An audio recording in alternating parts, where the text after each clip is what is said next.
Aujourd'hui, je vous apprendrai à préparer la concha, qui est un baril de pain sucré mexicain. Doit son nom à sa ressemblance avec un costra, contient une couche de sucre, de beurre et de farine sur le dessus, qui est généralement blanche ou brun chocolat. C'est une vidéo spéciale parce que je la prépare pour ma mère et je vais commencer maintenant. La liste des ingrédients apparaît à l'écran dans 3, 2, 1. Et c'est notre première étape. 1. Les mises en place. Il est important de les avoir prêts pour ne pas perdre de retard. 2. Source de farine. Avec la farine tamisée, je ferai une montagne. J'ouvrirai le centre pour placer les autres ingrédients. 3. Le beurre hydraté. Au centre, je mettrai le lait et le levure tamisé.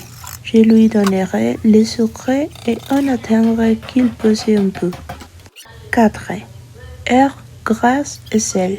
Enfin, je placerai les pincées de sel sur un bord de la montagne, les œufs au centre et avec mes mains, je cramerai le beurre pour injecter dans la pâte.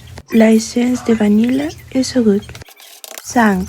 Pétrir. Je vais mélanger tous les ingrédients, puis je vais pétrir pendant 10 ou 15 minutes. Je pétris à la main tous les temps. 6. Reposer la pâte. Je laisse reposer la pâte jusqu'à ce qu'elle double de volume. 7. Costra de concha. Crémer la shortening végétale avec la margarine. Ajouter le sucre et enfin la farine. La consistance est lisse comme celle de la pâte à modeler Play-Doh. Vous pouvez mettre du gel colorant, du cacao ou de la vanille. Et pour le goût, travaillez avec les couleurs orange, vert, rouge et chocolat. J'adore les croûtés ou la costra de vanille. 8.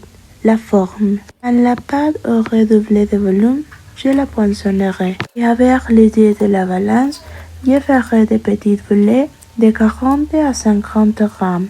Cette recette fera 12 à 14 pièces. Cette technique s'appelle bouler ou bouler en espagnol.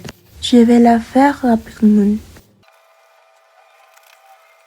Je place du levure sur un plateau avec du papier étoile ou de la farine pour qu'elle ne colle pas. 9. La costra. Avec mes mains, je mets un peu de beurre sur chaque boule pour que la croûte ou la costra colle bien. Et l'idée du rouleau, je vais étirer la croûte, je vais découper des cercles et je placerai sur chaque boule.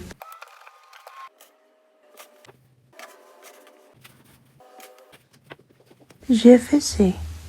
J'ai un moulin pour lui donner la forme traditionnelle, mais si vous ne l'avez pas, on peut faire le dessin au couteau.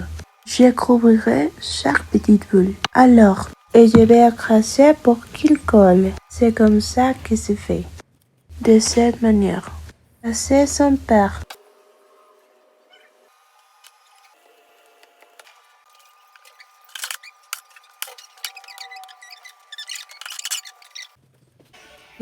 Grandir. Je laisserai chaque plateau reposer pendant 30 minutes. Ou quand il double de taille. Je préchauffe toujours le four à 250 degrés centigrades. Je fais cuire pendant 20 minutes à 220 degrés centigrades. 11. Servir. J'adore boire un café noir avec un délicieux concha de vanille. Ce sont mes préférés. Quelle concha aimes-tu le plus? Celle-ci de chocolat ou celle-là de vanille? Dites-moi dans les commentaires. Croyez-moi, rien n'est aussi délicieux que du pain fait maison. J'adore. Wow, merci beaucoup. On se voit la semaine prochaine. Et n'oubliez pas de me suivre sur mes réseaux sociaux.